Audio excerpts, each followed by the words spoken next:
Olá, ouvintes, queridas e queridas. Estamos aqui, eu, Karine Aragão, e minha dupla Leonardo Sherman, falando de Niterói, para mais um episódio com vocês. Nosso episódio 61, em que a gente vai dar um mergulho na complexidade de temas cotidianos. Mas antes disso, a gente não poderia deixar de registrar, nós que estamos aqui gravando numa quarta-feira muito triste aqui em Niterói, que o caos da pandemia descontrolada levou um artista importante aqui da nossa cidade, querido por muitas pessoas, o Paulo Gustavo. Além, é claro, que é importante registrar que nós passamos dessa marca absurda e só explicável pela sabotagem à vacinação de mais de 400 mil mortes. Na verdade, mais de 410 mil mortes. É um absurdo total e completo que uma pessoa nova, uma pessoa no auge da sua produtividade como artista, casado, com filhos, tenha sua vida ceifada porque as pessoas que tinham que ter comprado a vacina não compraram. Se ele estivesse morando em outro país, já estaria vacinado e a gente não viveria assim. Então fica aqui o nosso registro, Paulo Gustavo presente. E é nessa vibe não tão feliz quanto a gente gostaria que a gente vai seguir nesse episódio.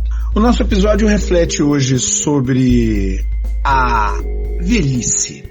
A gente, na primeira parte, discute sobre os novos significados de ser velho, principalmente nesse processo longo de aumento da expectativa de vida. E, no nosso segundo bloco, nós falamos sobre as nossas projeções para quando estivermos na nossa terceira idade. É claro, Karine bem próxima, eu nem tanto. Sei. Certidão de nascimento e identidade aí. Vamos mergulhar? Vambora.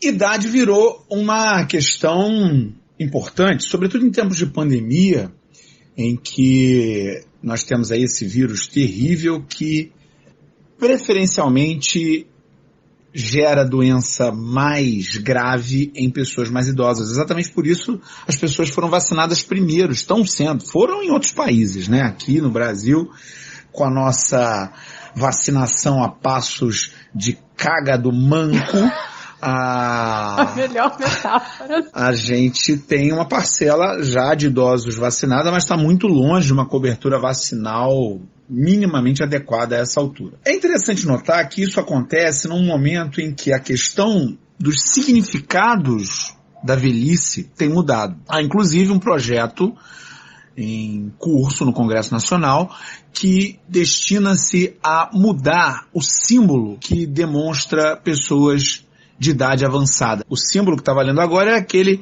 de uma pessoa com a bengalinha. E a ideia é evitar que o símbolo represente uma pessoa que tenha uma deficiência, porque uma bengala mostra que a pessoa já não pode andar sozinha. E isso está longe de demonstrar a vida das pessoas idosas. Ainda nesse assunto, na semana passada, o nosso incrível ministro, né? Incrível porque é inacreditável, ele, num momento de sincericídio, falando sobre o aumento da expectativa de vida da população, que, é claro, impacta em todas essas questões que a gente está falando aqui, falou, abre aspas, todo mundo quer viver 100, 120, 130 anos. Todo mundo vai procurar serviço público e não há capacidade instalada no setor público para isso. Vai ser impossível. Ele estava se lamentando diante do fato do serviço público não poder absorver as pessoas que têm mais idade. É impressionante que um ministro possa se colocar nesses termos, né? Enfim, a questão da idade está posta, a questão da velhice está posta. E nesse sentido, minha amiga Karine Aragão, você jovial como sempre, queria te perguntar, envelhecer te assusta? Primeiro eu queria só me remeter à frase do Paulo Guedes, que me lembra muito certas frases do livro A Velhice da Simone de Beauvoir, quando ela diz que envelhecer é um escândalo. E que o capitalismo busca tanto dizer que o sentido da nossa vida é o trabalho, que parece que quando você não precisa mais trabalhar ou não pode trabalhar, a sua vida se esvazia, né? Recomendo aqui que, se ele ouvir o nosso podcast, ele leia A Velhice da Simone de Beauvoir. Primeira recomendação de leitura, e para todos e todas que concordem com ele. Dito isso, eu responderia que sim. Realmente a velhice, envelhecer, me assusta. E acredito que esse medo que eu tenho em relação à velhice vem da imagem social criada na minha cabeça com o tempo do que seria a velhice. Se a gente fizer um jogo semântico rápido, a gente percebe que as palavras relacionadas a envelhecimento são doenças, improdutividade, feiura, incapacidade, fragilidade, abandono, obsolescência, morte. E é claro que diante de todo esse campo semântico eu vou ter medo de envelhecer, eu não vou querer envelhecer. Eu me lembro que eu tive uma experiência muito forte em 2015, quando eu assisti ao filme de língua francesa, o filme Amor, que é um filme de 2012. Uma obra-prima. Mas veja com cuidado, viu? Porque é uma obra-prima, mas muito duro. Machuca, né? Esse filme é duro porque ele traz questões muito fortes existenciais pra gente, de fragilidade, escancaradas, né? A gente vai acompanhando esse casal envelhecendo, vai acompanhando a fragilidade dele, vai acompanhando a fragilidade dela, quando ela tem uma questão mais grave de saúde, e é a nossa fragilidade escancarada. É o nosso processo de envelhecimento ali escancarado nesse filme. E, aproveitando o momento, já indico aqui um filme do Oscar desse ano, que é o filme Meu Pai, que trata do mesmo assunto, claro, é uma outra linha, mas é o mesmo assunto, o assunto do envelhecimento, da decrepitude. Vale bastante a pena, é um filmaço. Eu acredito que esses filmes chocam muita gente porque eles vão trazendo pra gente essa imagem, né? E essas perguntas. Vai chegar um momento em que eu vou perder a minha autonomia como esses personagens, como essas personagens. Vai chegar um momento em que eu vou andar vagaroso, vai chegar um momento, as pessoas vão andando mais rápido, vai ser aquela pessoa que não consegue sustentar o andar rápido. Vai chegar um momento em que meu rosto vai encher de rugas, vai chegar um momento que eu vou ter dificuldade para subir as escadas. E essa perda da autonomia, que é uma imagem construída da velhice para mim, vai me assustando. E quando eu assisti esse filme, eu tinha 29 anos, foi em 2015, eu era novinha, tá vendo? E mesmo assim eu me lembro dessa experiência, porque eu, prestes a fazer 30, via esse passar do tempo no filme, ao mesmo tempo que eu era levada por um discurso a compreender que quanto mais eu me aproximava dos 30, eu estava começando a envelhecer. O que na minha cabeça fica um pouco contraditório, porque a nossa expectativa de vida aumenta e ao mesmo tempo parece que a gente envelhece mais cedo. Então, assim, aos 20 anos, tem pessoas que fazem botox preventivo. Então isso ficava, meu Deus, como que a nossa expectativa de vida aumenta e parece que cada vez mais você tem que se prevenir mais cedo contra a velhice. Então você chega aos 30, é aquela pressão enorme, como se você tivesse velha, seu corpo estivesse envelhecendo a partir dos 30 anos. Então são aquelas perguntas para mulheres, né? Porque a gente não pode tirar um recorte sexista aí desse processo de envelhecimento. Parece que com o passar do tempo, os homens vão ficando maduros e as mulheres vão envelhecendo. Há uma pressão grande estética ainda nesse processo de envelhecimento, mais pesada para a mulher. É o corpo que você precisa ter filhos até os 30 e pouquinhos anos, porque senão seu corpo envelhece. É uma pressão para estar no relacionamento. É uma pressão para cada vez esconder mais as rugas. A gente não pode esquecer desse mercado estético colocando para a gente que envelhecer é proibido. Então é como se a gente tivesse a obrigação de esconder esse processo de envelhecimento, de reverter os sinais do tempo que são naturais. E diante de toda essa gama discursiva que vai me colocando nessa situação contraditória, eu tenho, assim, e acredito que muitas pessoas procurar recursos para tentar entender essa ressignificação da velhice, que é o que a gente falou. Pensar numa velhice ressignificada, tendo como referências, por exemplo, quando a gente olha assim, caramba, a Fernanda Montenegro tem 92 anos. Será que faz sentido a gente pensar numa velhice sempre tão árdua, numa velhice que te incapacita, que te deixa improdutiva, a Cora Coralina publicou seu primeiro livro aos 75 anos. A Nelly da Pinhon está aí na Academia Brasileira de Letras, publicando e escrevendo com 84 anos. Então, assim, eu diria que esse processo de envelhecimento, ele traz vários fatores, infinitas variáveis, que vão levando a gente, ao mesmo tempo, para uma ressignificação, mas, ao mesmo tempo, intensificando que a gente deveria esconder esse processo, que seria feio envelhecer, seria um escândalo envelhecer, como a Simone de Beauvoir coloca lá no livro. Realmente, Karine, eu não sei se a gente está envelhecendo mais cedo, não.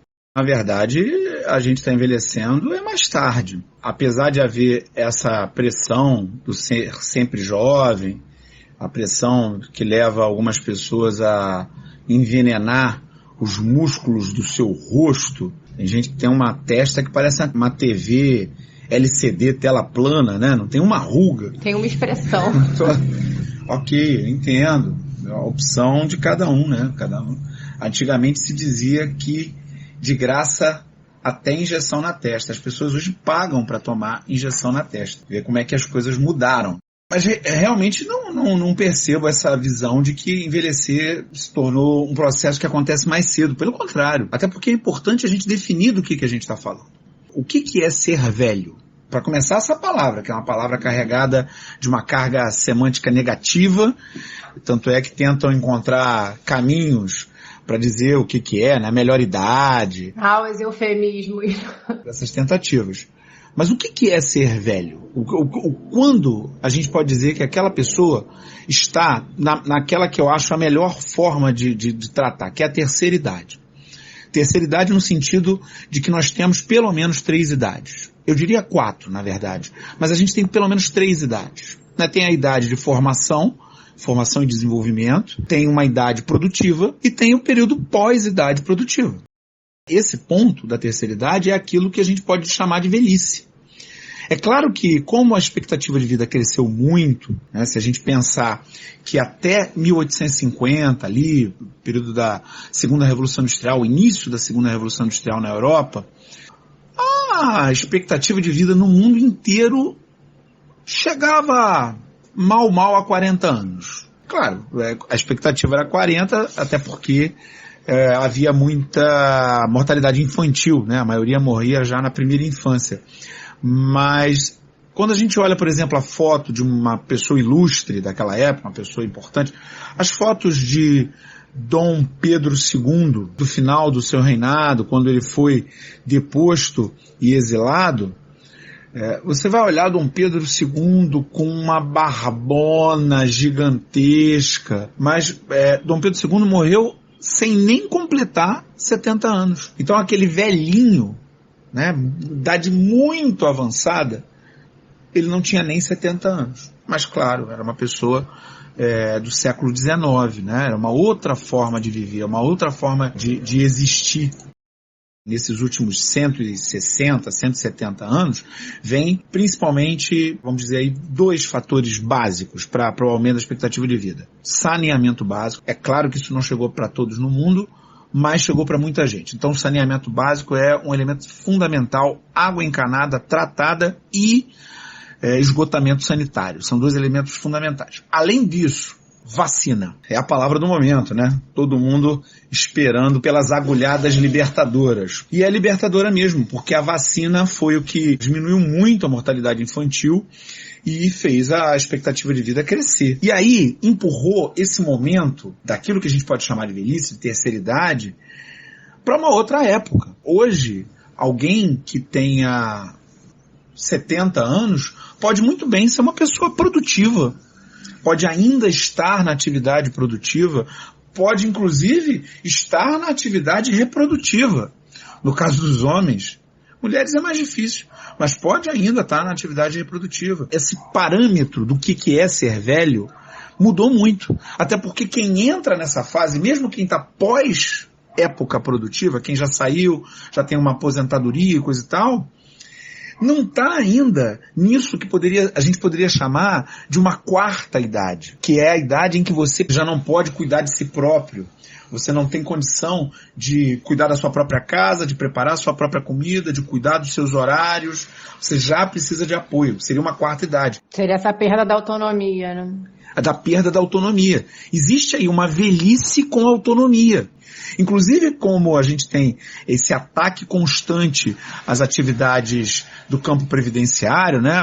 Grupos financeiros internacionais e nacionais querem meter a mão na grana da aposentadoria para fazer os seus negócios, e eles têm diminuído a possibilidade de se aposentar ano a ano. É claro, existe o esgotamento também em função da expectativa de vida. Os problemas da Previdência são muito menores do que os que tentam aí meter a mão nesse dinheirinho, querem que a gente acredite. Então a ressignificação da velhice passa obrigatoriamente por a gente entender que ser velho não é mais não ser autônomo. Pelo contrário, ser velho é continuar namorando, continuar com sexualidade, ainda mais depois da invenção de pílulas que mantêm a ereção de pessoas com mais idade, ainda mais com tratamentos hormonais para mulheres.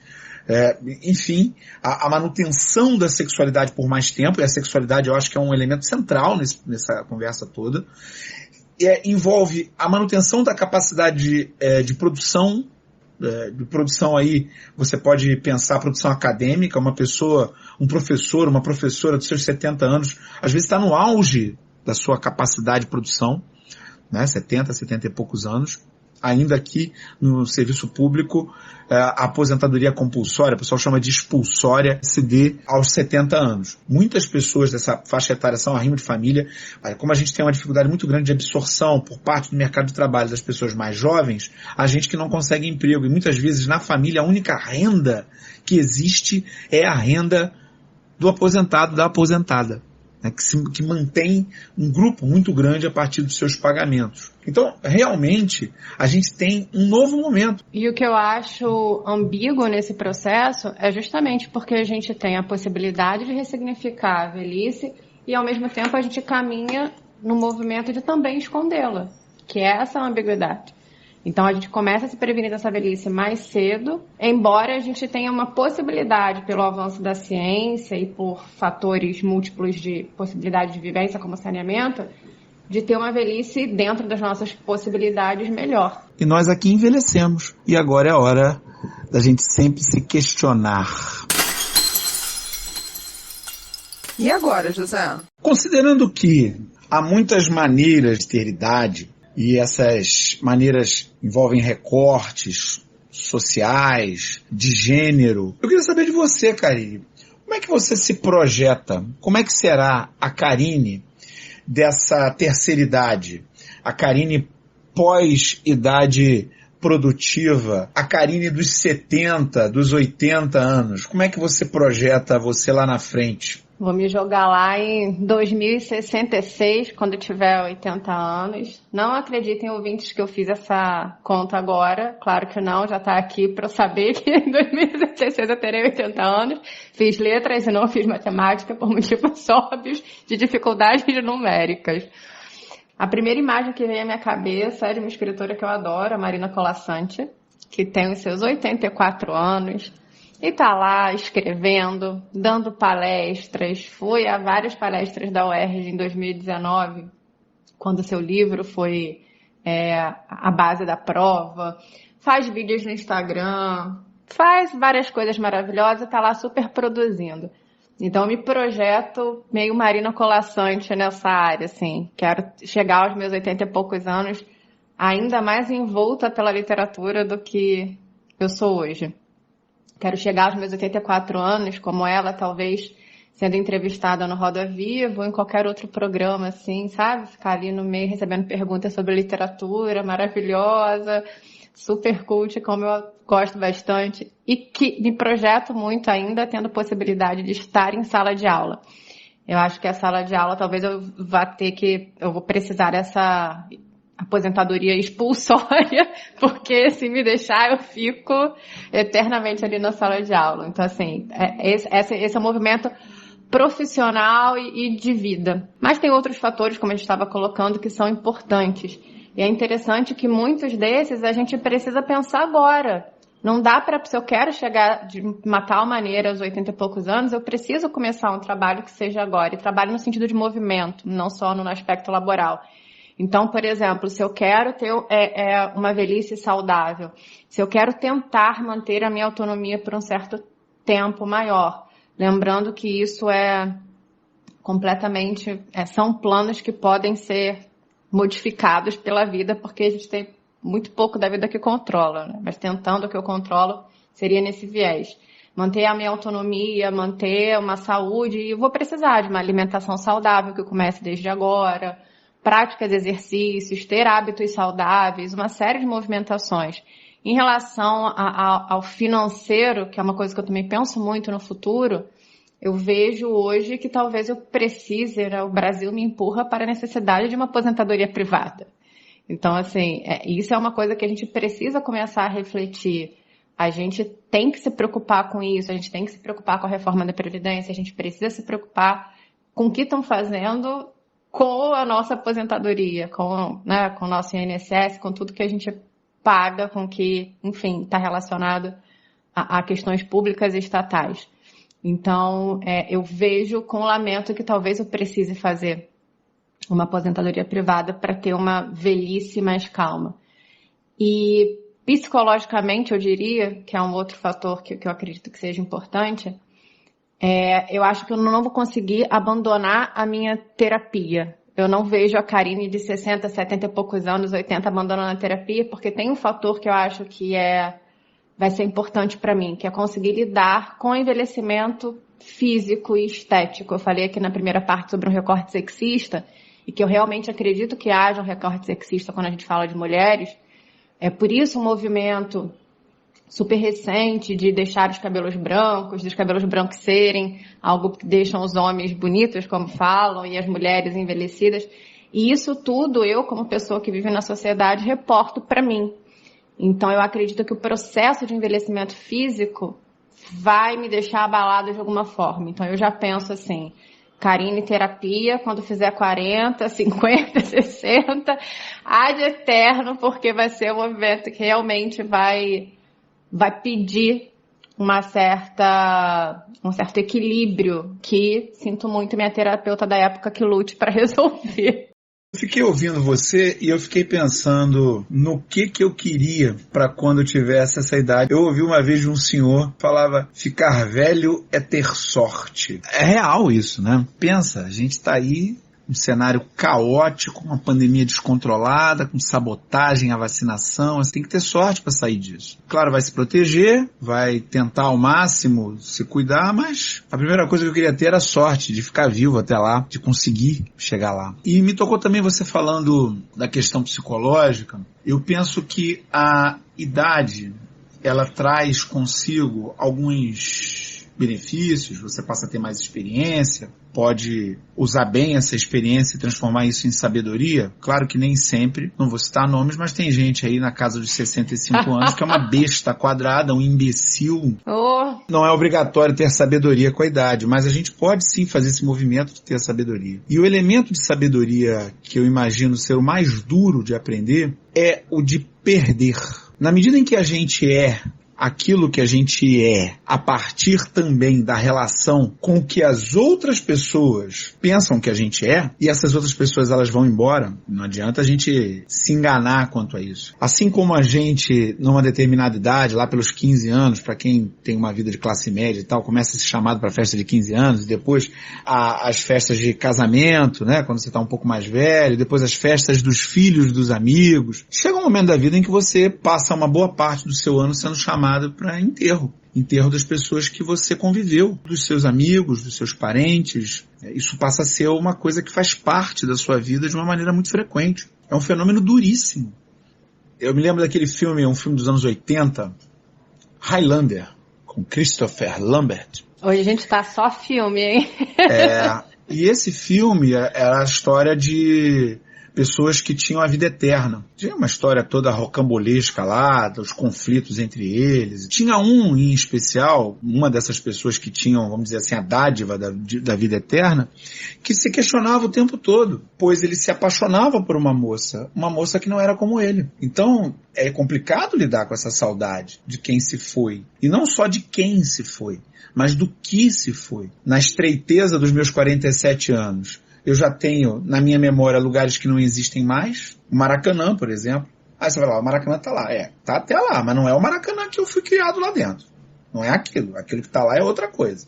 É o Maracanã, tem o nome de Maracanã, mas o que tem na minha memória de Maracanã, naquele primeiro dia que eu subi a rampa e vi a festa da torcida, eu me arrepio só de falar, uma coisa espetacular, aquilo não existe mais. Claro que existe a rampa, existe a torcida, existe tudo, mas aquilo não tem mais. A casa da minha avó, que hoje é uma casa completamente diferente, então os cômodos que tem na minha mente, exatamente como eles são, eles não existem mais, nada disso existe mais. Mudou, a casa tem outro uso hoje. Então a gente perde as pessoas que a gente gosta, a gente perde os lugares da nossa vida e por fim a saudade de nós mesmos, porque a gente muda, a gente passa a ser uma outra pessoa, né? Uma pessoa completamente diferente do que a gente é hoje. E a gente vai ter saudade da gente também. Saudade de quando a ressaca não durava 5 dias, você bebia um dia, no dia seguinte você estava bem. Sim, saudade de ter mais força, de ter mais vigor. Há uma questão aí, talvez seja esse o ponto, né? Como eu quero ser? Eu quero ser um velho doido e com projeto, né? Um velho que projete. Gravando podcast. Gravando podcast ou gravando qualquer outra coisa. Ou não gravando, mas vivendo por aí, dando uma volta, estando com as pessoas amigas, né? Mas para isso a gente tem que pensar que a gente vai precisar fazer muito como sociedade. Porque não dá para ter isso se não for para todos. E é claro, nós temos um recorte social aqui muito importante. Há alguns para quem a aposentadoria não chega. As figuras que estão aí controlando, inclusive essa que acha que pobre não pode envelhecer, querem diminuir o tempo de aposentadoria, né? Querem que a pessoa literalmente acabe de trabalhar para morrer. E isso é muito grave, isso é muito duro, né? E a gente precisa sim de uma sociedade mais justa, mais fraterna, mais solidária. E isso talvez fosse trazer para todos nós uma velhice mais agradável, talvez uma velhice até com menos violência, uma velhice que a gente tivesse a certeza de ter feito, ter vivido uma vida boa, uma vida com um significado, uma vida bacana, né? Uma vida que a gente se orgulhasse de ter vivido. Talvez esse seria o maior desejo de todos, né? Chegar a uma idade avançada na vida, né? Mais próximo do final, com sorte, é claro, sabendo que viveu uma vida plena de sentido e significado, que conseguiu utilizar bem o tempo curto que a gente tem aqui. Olhar para trás e dizer, valeu a pena. Exatamente. Como agora a gente pode olhar para esse episódio e dizer, valeu a pena! E vale a pena também a gente dialogar com os nossos e as nossas ouvintes. Naquele momento gostoso, eles mandam, a gente vai vendo aquelas garrafas, as centenas aos milhares chegando, e aí a gente vai ler agora as mensagens na garrafa. E nossa primeira mensagem veio de Matheus Hartmann, um ex-aluno querido e agora ouvinte, em que ele nos diz que ouviu o episódio 58, ouviu o 58 ou 59, ele diz aqui. E o 58, ele destaca aqui no momento em que a gente trata das viúvas da ditadura. A gente tem viúva da ditadura aí hoje, pra caramba mesmo, tá certo. Mais do que gostaríamos. Nossa, não era pra ter nenhuma, né?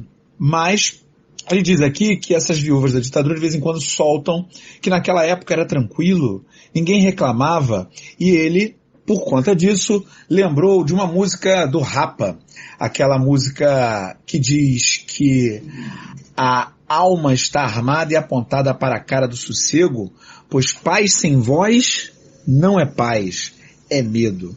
Eu achei uma excelente lembrança, porque é exatamente disso que a gente tratava lá, Democracia se faz com ruído, com barulho, com gritaria. Se está tendo muito silêncio, é ditadura.